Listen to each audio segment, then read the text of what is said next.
여러분과 함께 귀한 예배 또 말씀을 사모하는 시간에 매우 익숙하고 잘 아는 그런 본문의 말씀을 같이 선고하고자 합니다.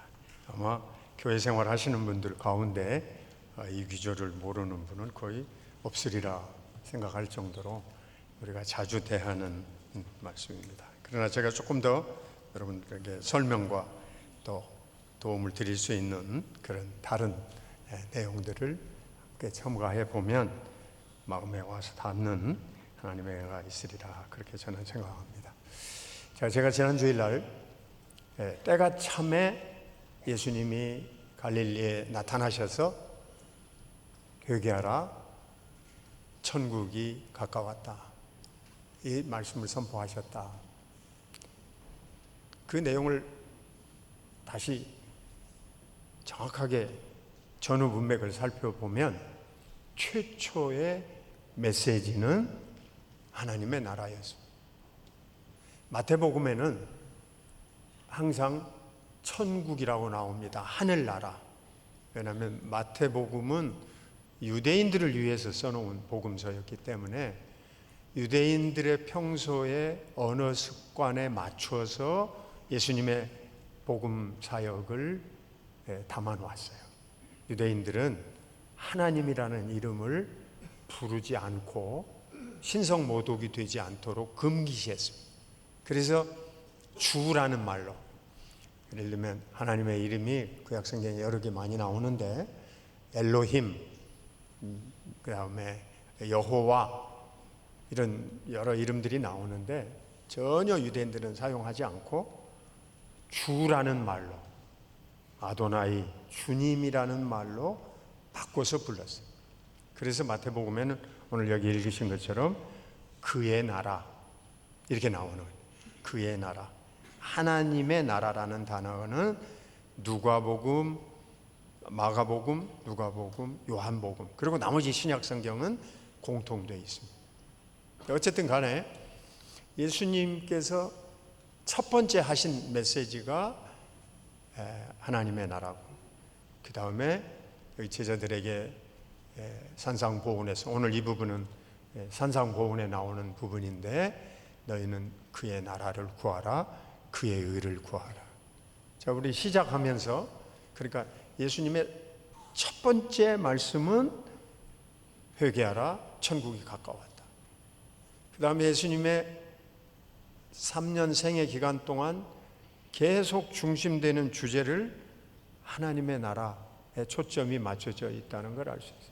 예수님의 마지막 메시지, 사도행전 1장 3절에 나오는데, 예수님이 40일 동안 계시면서 하나님의 나라의 일을 말씀하셨다. 그러니까 처음과 마지막이 하나님 나라, 이 사도행전 1장에는 하나님의 나라로 나와요.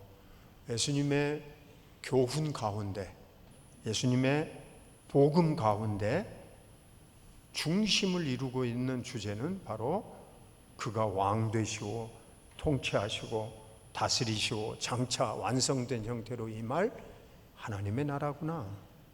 몇 번을 말씀하셨냐면 103번을 복음서가 기록해 놓았어요. 제가 다 찾았으니까 여러분 찾지 마세요. 네. 또 어떤 학생 중에는 찾아가지고 와가지고, 목사님 103번이 아니라 104번인 것 같은데 하고 또 우기는 사람이 있어요. 네, 찾지 마시고 또 원문으로, 헬라어 원문으로 제가 다 찾았으니까 그거보다 많이 나오는 주제는 없다고 말해요. 아, 그렇습니까? 그러면 바울 사도는 어디? 자, 그 다음 사도행전에 제가 두 군데만 찾아왔는데 시간 관계상 그 다음 보여줘 보세요. 사도 바울이 굉장히 중요한 대목에서 사도 바울의 이 선교 여정과 복음 전파의 매우 중요한 전환점에서 딱 두 군데, 하나는 에베소의 장로들을 밀레도로 불러서 이렇게 설명해요. 기가 막힌 대목입니다. 자, 한번 읽어보세요. 같이 시작. 내가 보라, 내가 여러분 중에 왕래함 하나님의 나라를 전파하여 이제는 여러분이 다 다시 주라.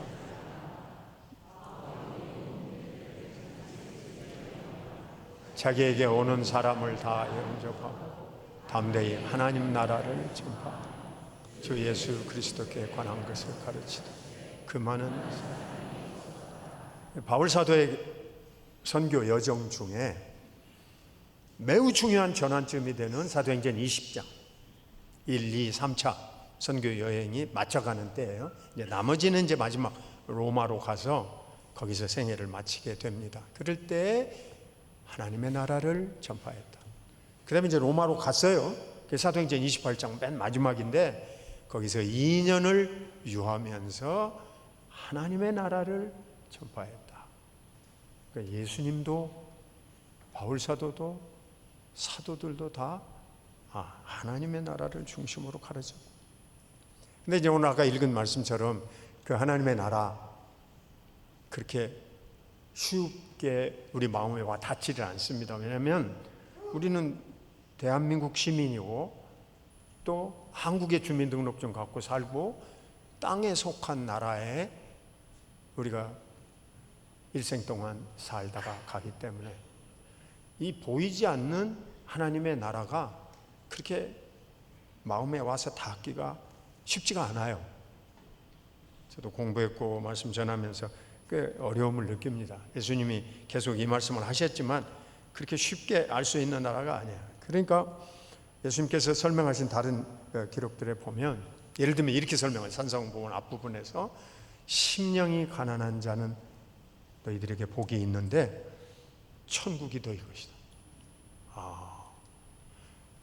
가난한 사람에게 채워주는 복이 천국이다. 근데 자세히 설명은 안 하셨어요. 또 예수님이 설명하기 의를 위하여 박해를 받는 자들은 복이 있나니 천국이 그들의 것이다.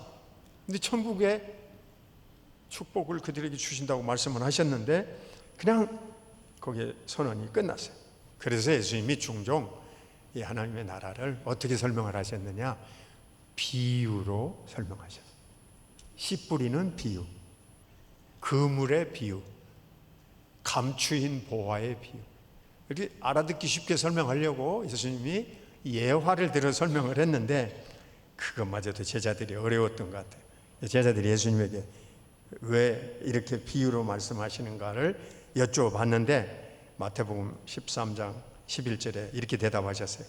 천국의 비밀을 아는 것이 너희에게는 허락되었으나 저들에게는 아니 되었기 때문이다. 비유로 설명하셨는데 예수님이 비유를 제자들에게는 풀어주셔요. 씨가 어떻게 떨어졌느냐, 이 그물이 뭐냐, 겨자씨 비유는 뭘 말하는 거냐, 천국은 누룩과 같다는 게 전부 비유를 예수님이 다시 풀어서 제자들에게 설명해 주셨습니다. 그것도 어려워요. 제자들의 이해 수준으로 볼 때 이 거대하고 위대하고 권세 속에서 세밀하게 운행되고 있는 하나님의 나라, 에덴 동산에부터 시작해서 예수님의 재림 때 완성될 나라, 그 당시에 제자들이 너무 어려워요. 그래서 예수님이 설명한 모든 복음의 내용 가운데 하나님의 나라는 그의 기적, 능력으로 나타내십니다. 하나님의 나라를 설명만 하신 게 아니고 제자들이 눈으로 보고 자기들이 체험하고, 예를 들면 베드로의 장모님의 열병을 고쳐주시고 하나님의 나라의 권세와 권능이 이와 같다. 예를 들면 귀신 들린 자를 쫓아내, 귀신을 쫓아내. 그리고 하나님의 나라를 제자들에게 설명해요. 하나님의 나라는 여기 있다 저기 있다는 게 아니고 너희 안에 있다. 37번 예수님이 기적을 행하셨는데 하나님의 나라의 왕으로서, 통치자로서, 지배자로서, 심판자로서, 구세주로서, 마지막 완성의 재림주로서 권능을 나타내십니다. 그러니까 설명을 들은 것도 있고 자기들이 체험한 것도 있고 눈으로 목격한 것도 있으니까 제자들도 하나님의 나라가 이와 같이 권세 있게 능력 있게 펼쳐져 있구나 하는 것을 깨우치고 이해하게 되어졌어요. 하나님의 나라에 대해서 예수님이 설명한 걸 보면 저 한 말씀을 그 다음 화면에서 보세요. 주기도문에서 가르쳤어요. 제가 전에도 말씀드렸는데 저는 아침에 일어나면 주기도문으로 하루를 시작하고 하루 마치는 날 주기도문으로 마치고, 이 기도보다 더 정확한 기도가 없어요. 나머지는 다 제가 중언부언하는 거니까 이 기도밖에 없을 것 같아요. 아마 제가 하늘나라 가기 직전에도 저는 틀림없이 주기도문 외울 겁니다. 여러분 다 외우시고 잘 아는 말씀이에요. 그런데 하늘에 계신 아버지여 이름이 거룩히 여김을 받으시오며, 이제 하나님께 영광을 돌리는 그런 태도와 자세를 가르쳐 주시고, 그 다음에 나라가 임하시오. 뜻이 하나님에서 이루어진 것까지 땅에서도 이루어진다. 하나님에 대한 세 가지, 그 중에 하나가 나라가 임하옵소서. 하나님의 나라가 저희에게 임해 주옵소서. 이게 복이기 때문에 예수님이 가르친 기도문에 그렇게 설명을 했어요. 그리고 그 기도문의 끝이 나라와 권세와 영광도 영원히 하나님께 있다. 하나님이 왕 되신 나라가 영원합니다. 우리 보고 반복적으로 잃어버리지 말고 기억하도록 이렇게 이 기도를 가르쳐 주시고, 하나님의 나라를 잃어버릴 수가 없어요. 왜냐하면 이 기도문을 가르쳐 주셨기 때문에. 제자들이 이 기도문을 가지고 살아가는 동안 하나님의 나라를 망각하거나 혹은 잊어버릴 수가 없다고. 다른 걸 잊어버릴지 몰라도. 그럼 이 하나님의 나라로 어떻게 들어가느냐, 예수님의 표현을 보면 물과 성령으로 거듭나야 들어가요.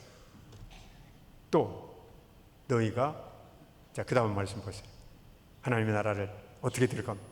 자, 시작. 너희가 돌이켜 결단코 천국에. 여러분, 어린아이가 순수하고 단순하긴 합니다. 그러나 어린아이가 완성된 그릇도 아니고 깨끗하거나 죄가 없다, 그렇게 볼 수는 없어요. 저는 초등학교 때 이렇게, 우리 때는 국민학교라고 불렀는데 전부 그 운동장에 모여서 아침 일주일에 한 번씩 조회를 했잖아요. 교장 선생님이 하시던 말씀, 어린이 여러분, 여러분은 이 나라의 새싹이고 보배이고 여러분은 순수하고 착한 사람들입니다. 근데 제가 초등학교 시절에 어린아이가 착하고 순수할까? 우리 맨날 친구들하고 싸우고 맨날 서로 우기고 맨날 놀이하면서 서로 거짓말하고, 그 교장 선생님은 그걸 모르시나? 난 초등학교 때 그런 생각을 가졌어요. 결코 우리가 순진하지 않다. 결코 우리가 깨끗하지 않다. 그러면 이 말씀은 뭐예요? 어린아이와 같지 않은. 아까 오늘 하나님 앞에 나와서 축복받은 우리 어린아이 둘이 있잖아요. 어린아이 두 번째 애기라고 그랬지? 이름이 여름이라고 그래요. 여름이를 한번 생각해보세요. 어린아이를 2살 이하 엄마의 품에 안겨서 엄마 품속에서 온전히 의지합니다. 이 엄마가 누군지 이 깐난 아기는, 어린아이는 생각할 것이 없어요. 그렇죠? 그냥 여기다가 품속에 파고 들어가면 거기서 젖도 나오고 과자도 나오고 잠도 자도 되고 안전하잖아요. 하나님의 나라는 믿음으로 들어가는데 어린아이와 같지 않으면 안 된다. 이 규절을 존 모레이 교수님이 설명한 걸 보고 제가 마음의 은혜를 받았어요. 믿음은 갓난아이가 엄마의 품에 안겨서 전적으로 신뢰하고 의존하는 것이다. 이게 믿음이다. 걔가 뭘 계산할 줄 알아요? 걔가 뭘 답할 줄 알아요? 걔가 뭐 제대로 공식을 외우는 게 있어요? 없어요. 근데 저는 그 존 모레이 교수님의 설명을 읽으면서 마음에 참 감동이 됐어요. 그렇군.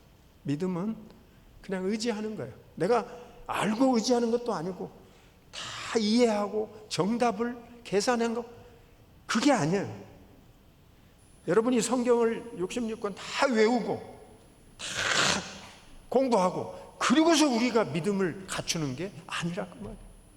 저 예를 들면 내가 이렇게 비유를 들어볼게요. 이스라엘 백성들의 역사에서 가장 비극적인 한 대목을 꽂으라면 광야 40년. 거기서 그대로 걸어갔으면 족장들의 대로를 따라서 에집트에서 가나안 땅으로 1년 1개월 한 10일 정도면 들어갔어요. 그런데 가데스 바니아에서 회군했죠. 40년을 돌게 했어요.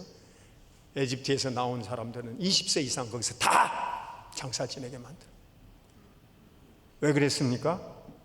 불신앙 때문에, 하나님을 향한 불평 때문에. 그들 마음속에 믿음보다는 불만과 불신이 가득 차서 하나님을 충동질했죠. 그 벌 중에 하나가 민수기서 12장에 나오는 불뱀, 독뱀 다 물어뜯게 해서 다 감염이 돼가지고 널브러졌어요. 모세가 하나님 앞에 나아가서 하나님께 이렇게 간구했죠. 하나님, 우리의 죄를 용서하시고 불쌍히 여기시고 고쳐 주옵소서. 그러면서 모세가 하나님께 이렇게 기도했어요. 만약에 하나님께서 이들이 죄를 지었다고 해서 이대로 다 이들을 벌을 가하셔서 죽여버린다. 여기 헷 족속, 여부수 족속, 에돔 족속, 암몬 족속, 이 모든 주변의 부족들이 저 이스라엘의 신을 봐라, 자기 말 안 듣는다고 진노하고 징계하고 처벌하는 분은 아니냐. 그러니까 하나님의 영광이 땅에 떨어지오니 용서해 주옵소서. 성경에 뭐라고 써있죠? 모세는 지면에서 가장 온유한 자라. 하나님으로부터 그런 평가를 받으면서 용서받은 길을 내셨어요. 뭐죠? 노수로 뱀을 만들어서 장대 위에 높이 걸라. 누구든지 장대 위에 높이 걸려있는 노뱀을 바라보는 자는 살리라. 누구든지 자기가 힘이 있어서 바라봤든지 아니면 남이 끌어다가 눈을 이렇게 독에 감염이 됐으니까 안 보일 거 아니야.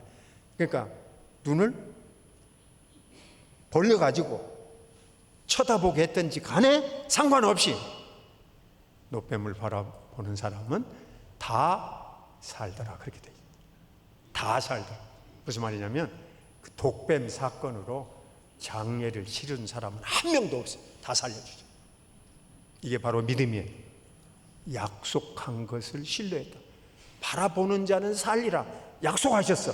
그 약속대로 바라봤어요. 그랬더니 하나님이 다 살려주셨어요. 이것은 예수님을 말하는 것인 줄 알지요? 히브리서 12장 2절 믿음의 주요 온전케 하시는 이인 예수님을 바라보라. 이게 믿음입니다. 여러분과 제가 지식으로 실력으로 천만의 말씀. 아까 갓난아이가 엄마의 품속에 그냥 우리 엄마니까 뭐 물어보지도 않고 계산하지도 않고 이 속에 뭐든지 다 있다. 품에 파고들고 그냥 신뢰하는 거. 그게 믿음이에요. 그런데 그 믿음 때문에 들어가는 나라가 바로 하나님의 나라예요. 우리 초등학교 때 찬송 불렀죠. 돈으로도 못 가요. 힘으로도 못 가요. 그 다음 뭐예요? 믿음으로 가는 나라, 하나님 나라. 저는 우리 꼬마 시절에부터 배웠던 어린 유년절에부터 배웠던 그 찬송 가락에 정확하게 잘 표현이 됐어요. 어린아이가 들어간다. 그 말은 어린아이가 순진하게 순수하게 아무 계산하지 않고, 그 말이 어린아이가 깨끗하다는 게 아니라 따지지 않고 잘 모르니까, 그리고 이해도도 부족하지만 그러나 어른의 말에, 부모의 말에, 그리고 그 환경 속에서 신뢰한다는 것. 이게 믿음이다. 이 믿음으로 들어가는 나라가 하나님의 나라입니다. 자, 그 다음 말씀 한번 보시죠. 그런데 이 나라는 아브라함과 이삭과 야곱의 후손은 못 들어가요. 자, 읽어보세요. 시작. 또 너희에게 이르는 동서로부터 많은 사람이 이르러 아브라함과 이삭, 야곱과 함께 천국에 앉으리라. 그 나라의 본 자손들은 바깥 어두운 데 쫓겨나 거기서 울며 이를 살리. 아브라함, 이삭, 야곱 언약의 후손들이에요. 하나님께서 특별하게 뽑아서 하나님 나라를 드러내는 복음의 도구로 쓰시려고 한 나라예요. 그런데 그들이 완악해졌어요. 그들이 완고해졌어요. 마치 아담처럼 하나님의 말씀은 한쪽 귀로 듣고 한쪽 귀로 흘려버려요. 그러니까 예수님께서 설명하시면서 그 나라의 원래 자손들로 택함 받은 자들은 그 소행과 그 불신앙 때문에 쫓겨날 것이라. 하나님 나라에 대해서 설명하신 말씀 중에 이와 같은 경고의 말씀도 있다는 것을 우리가 기억해야 되겠죠. 자, 그러면 오늘 여러분에게 하나님의 나라가 중요하다, 예수님의 메시지의 핵심이다. 그 다음에 바울 사도도 하나님의 나라를 증거했다. 근데 하나님의 나라는 믿음으로 가는 것이고 물과 성령으로 거듭나서 들어가는 나라인데, 그 하나님의 나라의 축복을 여기 땅에서도 주시고 하늘에서 주신다, 이 말씀을 같이 나누고 있어요.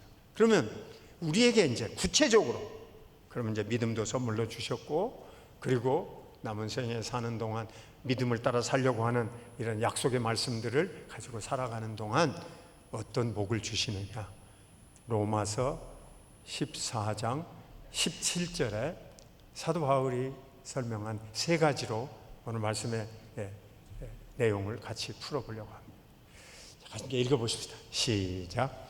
하나님의 나라는 먹는 것과 마시는 것이 아니요 오직 성령 안에 있는 평강과.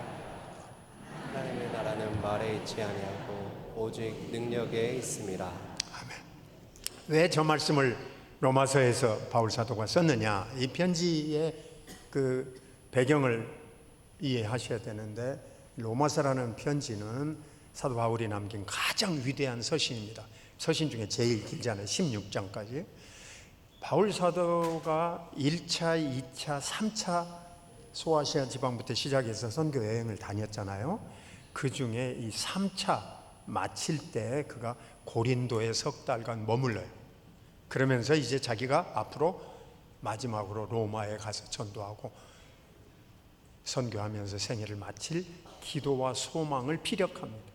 그래서 주후 약 56년에서 57년경으로 우리가 추정할 수 있어요. 거기 다 정황 증거들을 보면 그 무렵에 바울 사도가 이 로마서라는 편지를 쓰면서 로마서 14장에서 다루는 주제가 바로 율법주의에 관한 거예요. 그걸 먹느냐, 무엇을 안 먹느냐, 무엇을 지키느냐, 그런 행위적인 외적인 거 가지고 하나님의 축복을 누리는 게 아니다. 하나님의 나라는 그렇게 먹는 것 마시는 거 가지고 되는 게 아니고, 하나님 나라의 축복은 하나님의 위로부터 우리에게 주시는 성령 안에서, 아까 그 말씀 다시 한번 보여줘 보시죠. 그거 빼놓으면 안 돼요. 성령 안에서 의와 평강과 희락. 곧 밑에 고린도전서 4장에서 다시 반복하는 것도 역시 하나님의 나라는 능력에 있다. 성령의 권능, 성령의 은사, 성령의 충만하심 속에서 여러분과 저에게 의로움과 평강과 희락이라는 것으로 주어진다. 바울 사도가 하나님의 나라의 구체적인 축복 내용을 너무너무 잘 설명했어요. 꼭 우리가 기억해야 될 것은 하나님 나라의 축복이 여러분과 저에게 예수님으로부터 옵니다. 그 예수님이 우리에게 보배이신데 그걸 적용시킬 때 성령님이 오셔서 역사를 하시는데, 그 성령의 능력 안에서 가져온 복은 예수님으로부터 온다고 해요. 성령의 역사하심과 인도하심, 성령의 임재하심, 성령의 충만하심, 성령의 이끌어주심, 성령의 지도하심 없이는 껍데기뿐이라고. 그거는 책이고 그거는 문장이고 그건 글로 그치는 거라고. 이걸 설명해 놓은 글을 읽으면서 제가 참 마음에 감동이 됐어요. 제가 공부하는 여러 책 중에서 가장 최근에 공부한 책 중에 하나가 바로 이 그레고리 빌이라고 하는 분이 쓴 건데, 지금 나이가 거의 80이 되셨어요. 근데 2, 3년 전에 이분이, 그러니까 70대 한 중반에 새 책을 하나 내셨는데, 거기에 나오는 그림을 여러분에게 내가 여기 나오는 그림을 선물로 주려고 오늘 하나님 나라의 선물을 주려고 가져왔어요. 바로 이 책, 여기 이 책 전부가 다 이 그림인데, 자, 우리 찬양대원들 가까운 데 보셨으니까 여기도 나왔잖아요. 뭔지 아시죠? 예, 금방 알아채셨어. 다이아몬드. 예수님이 우리에게 보배인데 가장 값진 보배가 뭐예요? 다이아몬드. 근데 그레고리 빌이라는 교수님이 19가지로 찾아냈어요. 하나님이 우리에게 주신 복. 다음 주 주보에 다 썼으니까 지금 안 쓰셔도 돼요. 한국말로 번역을 해서 그냥 2줄로 요거 제목은 다 알려드렸어요. 그런데 이 복을 설명해 놓으면서 하나님 나라의 복을 앞부분에서 제게 참 감동이 됐어요. 이분은 영국 케임브리지 대학에서 박사학위를 받고 고든 코넬 대학교, 그 다음에 위튼 대학교, 웨스트민스터 신학대학원, 지금은 자기 고향으로 돌아가서 텍사스주 달라스의 리폼드 신학대학원에 이제 마지막 거기가 자기 고향이어서 생애를 거기서 마치려고. 근데 이분이 이 예수님으로부터 받는 축복을 우리가 다이아몬드다, 보배다, 가장 비싼 거다 하면 이걸 여기다 쓰면서 앞부분에 뭐라고 썼냐면, 내가 이 나이 들어서 알지 못했던 걸 비로소 알게 되어서 감사합니다. 이야, 세계적인 신학자가 70대 중반 들어서 이제야 내가 이걸 알게 되어서 감사합니다. 어때요? 사도 바울의 말씀이 생각나죠? 내가 이미 붙잡았다, 다 알았다가 아니다. 나는 우리 주 예수께 잡힌 바 된 그것을 향하여 나는 오늘도 달려간다. 여러분, 이 축복의 내용, 성령 안에서 의와 평강과 희락이라. 이 축복의 내용은 한 번에 다 설명될 수 없는 풍성하고 엄청난 거예요. 그런데 이것은 우리 주 예수 그리스도의 사랑의 길이와 넓이와 높이 깨달아 알면 알수록 더 우리 것이 되고 더 나에게 그 은혜가 체험이 되어져 가는 것이에요. 마치 깊은 바다와 같다. 마치 높은 하늘과 같다. 그래서 이 축복의 맛을 성령 안에서 어떻게 하라고요? 사모하고 추구하라. 너희는 먼저 그의 나라와 그의 의를 추구하라. 사모하라. 아까 그 축복의 세 가지가, 첫 번째가 의와 평강과 희락이라 그랬죠? 세 가지가. 근데 첫 번째 나오는 게 아까 예수님 말씀과 똑같아. 너희는 그의 나라와 그의 의를 구하라. 똑같기 본질상 하나님의 나라는 의로움의 나라예요. 하나님의 나라는 기쁨의 나라예요. 하나님의 나라는 평안의 나라예요. 본질상. 그래서 여러분과 저에게 똑같은 말을 예수님도 하고 사도 바울도 하는 거예요. 이것을 사모하고 추구하고 살아가는 게 무엇이라고요? 하늘나라의 복을 누리는 일이라. 하늘나라의 복을 내 것으로 삼아서 내가 산다 그 말. 이야, 놀라운 말씀이죠. 내 것이 되려고 하면 내 것으로 삼는 자의 열망과 소망을 거기다가 두어야 한다. 그러니까 기도할 때 주님 나라가 오늘 제 안에 이루어져서 제가 오늘도 의롭게, 정직하게, 진실하게, 질서 있게 살게 해 주옵소서. 주님, 오늘도 제 안에 하나님의 나라를 임재해 주셔서 충만케 해 주셔서 제가 오늘도 기쁨, 항상 기뻐하라, 쉬지 말고 기도하라, 범사에 감사. 오늘도 제가 인생의 모든 일에 대해서 슬퍼하지 않고 오히려 더 극복하면서 이 복잡한 세상 일에 내가 휩싸여서 무너지지 않게 해 주옵소서. 이렇게 기도할 때 우리 주님 나라의 기쁨이 우리에게 회복이 되어지고 느껴진다고 말이에요. 평안에 대해서 예수님 뭐라고 그러셨어요? 내 평안을 너희에게 끼치노라. 내가 주는 평안은 세상이 주는 평안과 같지 않냐. 하나님을 믿으니 또 나를 믿으라. 내 아버지 집에는 거할 곳이 많아. 세상에 있는 것을 구하지 말라. 무엇을 먹을까? 무엇을 마실까, 무엇을 입을까, 세상에 있는 것들을 찾고 그것들을 향하여서 마음을 빼앗기거나 돌진하지 말라. 예수님이 이 하나님의 나라에 대해서 설명할 때 이렇게 설명했죠. 아까 그 마태복음 6장 앞부분에 들에 핀 백합화를 봐라. 우리 성경에 그렇게 번역이 됐는데 이스라엘에 가면 백합화보다 더 예쁩니다. 근데 지금 추정할 따름이니까 제가 그림으로 안 갖고 왔어요. 꼭 예수님 때 그 꽃이었는지 아니었는지. 이스라엘에 제가 여러 번 갔는데 거기서 공부하고 있는 분에게도 설명을 들었고 또 선교사님한테 이게 예수님이 말한 백합화일 겁니다 그러더라고요. 들판에 말이죠, 빨갛게 흐드러지게 피었어요. 빨간색으로. 우리나라 꽃으로 하면 양귀비 보셨어요? 본 분도 있고 못 본 분도 있고 실제로. 그러면 이건 보셨을 거예요. 계량종 무궁화.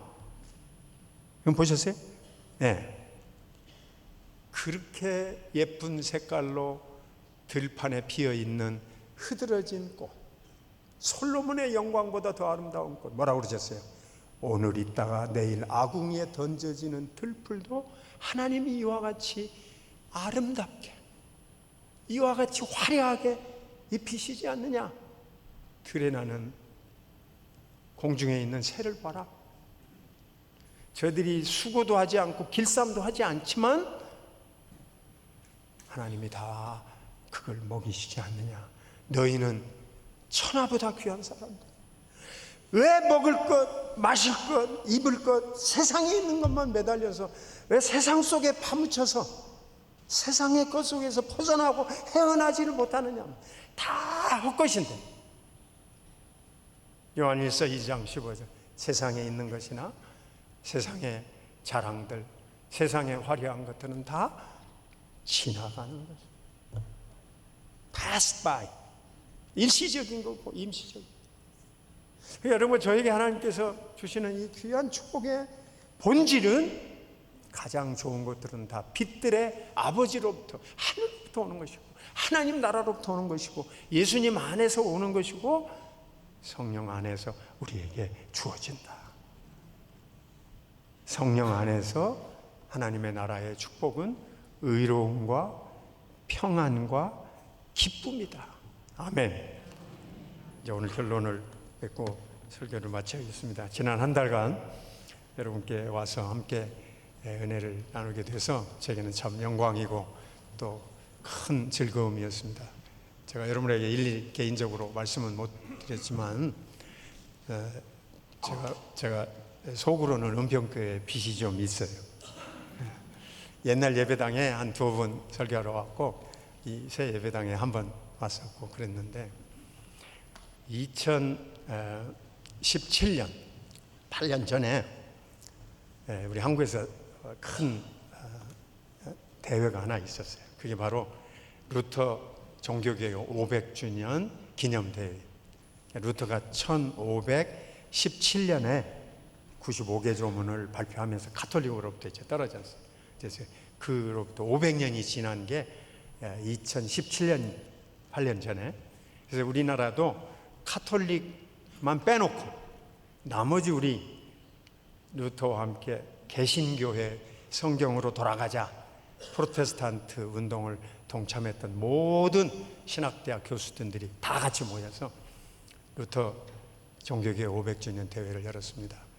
뭐 좌파도 있고 우파도 있고 뭐 신학적으로 학회가 여러 개 있는데 다 모였어요. 공동학회에 제가 공동의장 4사람 중에 한 사람이요. 근데 이제 그 큰 행사를 치르면서 세계적인 신학자들도 모시고 특히 제가 강조했던 건 독일의 루터파 교수를 모시자. 그래서 이제 세계에서 뭐 우리 교육부에서 세계 학술 대회에서 후원금도 받고 이렇게 해서 이제 했는데 이제 회장단의 한 사람으로서 한 2억 원쯤 되는 행사를 치러야 되는데 모금액이 참 부족했어요. 그때가 막 우리 원로 목사님, 장 목사님 은퇴하시고 우리 박 목사님이 새로 취임하신 지 몇 달 안 됐는데 제가 전화를 드렸어요. 이게 지금 세계적인 모임인데 제가 대표 한 사람으로 행사를 치러야겠는데 지금 조금 뭐가 부족해서 도와주셔야겠습니다. 그런데 우리 원로 목사님이 나한테 말했다 하고 박 목사님한테 전화해봐 그러시죠. 그래서 여러분 교회에서 헌금 보내주셨어요. 상당히 많은 헌금을 보내주셨어요. 그래서 말씀은 내가 못 드렸지만 속으로 내가 은평교회 빚이 있습니다. 그래서 오늘 여러분과 함께 이런 말씀을 나눌 수 있게 돼서 그 빚은 조금 갚으려고 노력을 했는데 마음의 빚이 얼마나 갚아졌는지는 모르겠어요. 이제 끝으로 이제 인사 말씀 드리면서 마치겠습니다. 제가 우리 담임 목사님, 박 목사님하고 상의를 드렸는데 제가 하나님의 나라라는 책을 출판을 했는데 이거 다음 달 7월 달에 추천 도서로 여러분한테 소개해 주시겠다 이렇게 말씀하셨어요. 그래서 여러분께 다 선물로 드리고 싶은데 그렇게는 못하고 커피 한 잔 값으로 내가 드려야 되겠다. 그래서 여기 행정실에다 갖다 놨습니다. 여러분들이 더 하나님의 나라에 대해서 공부하실 때 도움이 되기를 바랍니다. 저의 마지막 한 말씀은 지금부터 360년 전에 세계적인 대부흥운동을 이끌었던 조지 휘필드 목사님이 너희가 어린아이와 같지 아니하면 하나님의 나라에 들어갈 수 없다는 그 본문의 근거에서 하신 설교의 끝 대목입니다. 이걸 읽어드리고 저의 모든 설교를 마치겠습니다. 성도들이여, 세상의 영광과 권세와 재물과 쾌락에 대한 애착을 버리십시오. 여러분들이 이것들을 끊어내지 않는다면 결코 마지막 순간에 하나님의 나라에 들어갈 수가 없습니다. 다시 반복합니다. 성도들이여, 세상에 있는 영광과 권세와 재물과 쾌락에 대한 애착을 버리시고 하나님 나라의 복을 사모하십시오. 하나님은 성령 안에서 여러분의 기도를 채워 주실 것이고 응답해 주실 것입니다. 아멘. 존귀하신 하나님 아버지, 저희들에게 하나님 나라의 소망을 주시고 위로를 주시고 살아가게 해주셔서 감사합니다. 남은 생애 동안 어린아이와 같은 마음으로 이 나라를 사모하며 의와 평강과 기쁨 안에서 우리의 신앙생활이 승리의 날까지 달려갈 수 있도록 붙들어 주시고 이끌어 주옵소서. 예수님의 이름으로 비옵나이다. 아멘. 다 같이 자리에서 일어나셔서